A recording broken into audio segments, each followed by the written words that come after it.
देश के वासी हैं, जहां रोज ही दंगा रहता है, जहां आम आदमी सड़कों पर आधा सा नंगा रहता है, इस हाल में भी, इस दौर में भी हर दिल में तिरंगा रहता है। मंच पर सभी गणमान्य व्यक्तियों को मेरा नमन। आज मैं अमनप्रीत राज्य पंजाब का नेतृत्व करते हुए आप सभी के समक्ष विषय देशभक्ति एवं राष्ट्र निर्माण पर अपने विचार प्रस्तुत करने जा रही हूँ। महोदय, विषय पर चर्चा करने से पहले यह जान लेना आवश्यक है कि देशभक्ति और राष्ट्र निर्माण आखिर है क्या?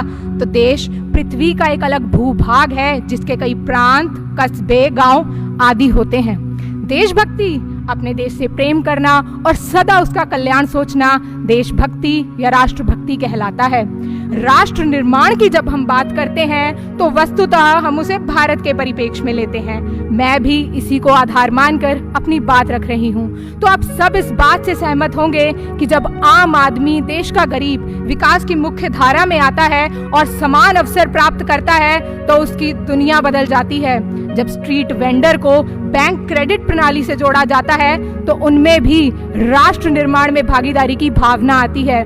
जब दिव्यांगों को ध्यान में रखते हुए सार्वजनिक स्थान, सार्वजनिक परिवहन और अन्य सुविधाओं का निर्माण होता है, आजादी के 70 वर्षों बाद जब उन्हें सांकेतिक भाषा मिलती है तो वह आत्मविश्वास महसूस करते हैं। जब ट्रांसजेंडरों को कानूनी सुरक्षा व पद्म पुरस्कारों से सम्मानित किया जाता है तो समाज और संविधान दोनों में उनका विश्वास मजबूत होता है। राष्ट्र निर्माण का सही वास्तविक अर्थ है नागरिकों का चरित्र निर्माण व उनके व्यक्तित्व में निखार।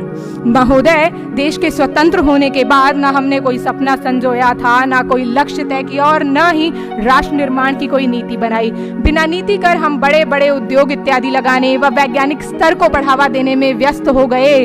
हम यह भूल गए कि कोई भी देश उतना ही सुरक्षित है जितना कि उसके नागरिकों का चरित्र। अतः नागरिकों के चरित्र निर्माण के बिना राष्ट्र की उन्नति संभव नहीं। तो नीतिगत एवं मूल्यों पर आधारित शिक्षा से नागरिकता का निर्माण करने में सर्वप्रथम दायित्व माँ बाप का होता है। तत्पश्चात अध्यापकों का महत्वपूर्ण योगदान होता है और जब अध्यापक और अभिभावक साथ साथ चरित्र निर्माण करते हैं तब सही मायनों में एक बड़ा और मजबूत राष्ट्र भरकर आता है। माननीय, चरित्र वह ज्योति है जो सूर्यास्त हो जाने पर भी और सभी रोशनियां बुझ जाने पर भी अलौकिक रहती है। हमारी राष्ट्रीय शिक्षा नीति 2020 का उद्देश्य भी स्कूली और उच्च शिक्षा में परिवर्तनकारी सुधार लाना है और इस प्रकार भारत को एक वैश्विक ज्ञान महाशक्ति के रूप में आकार देना है। यह इसलिए भी जरूरी है क्योंकि भारत की 40% आबादी 18 से 35 वर्ष की आयु में है और ये महत्वपूर्ण है कि उन्हें उचित शिक्षा दी जाए ताकि वह अपने क्षेत्र में विशेषज्ञ बन सके और इस प्रकार राष्ट्र निर्माण में अपना योगदान दें। महोदय, भारत के नागरिक होने के कारण यह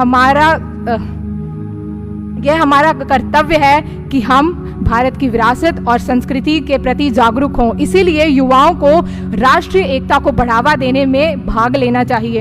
हमारे तो शास्त्रों में भी कहा गया है, एकयम बलम समाजस्य तत् अभावे से दुर्बलः तस्मात् एकयम प्रशसन्ति दृढ़म राष्ट्र हितैषिणः। अर्थात किसी भी समाज की, किसी भी देश की जो ताकत है वो उसकी एकता और एकजुट प्रयासों में होती है। तो जो मजबूत राष्ट्र के हितैषी होते हैं वो सदा एकता की प्रशंसा करते हैं और उसे बढ़ावा देते हैं। राष्ट्र के हितों को सर्वोपरि रखते हुए यही एकता देश की हर संस्था के प्रयास में होनी चाहिए। आज जब अमृतकाल में देश अपने के लिए असाधारण लक्ष्य तय कर रहा है, दशकों पुरानी समस्याओं के समाधान तलाश कर एक नए भविष्य की ओर अग्रसर है, तो ये जो सिद्धि है, ये सिद्धि सबके साथ के साथ ही तो पूर्ण होगी। हम सबको मिलकर लक्ष्य तक पहुंचना होगा। जेम्स ब्राइस के शब्दों में, देशभक्ति केवल झंडा लहराने में नहीं बल्कि इस प्रयास में है कि देश सही भी हो और मजबूत भी। धन्यवाद। जय हिंद।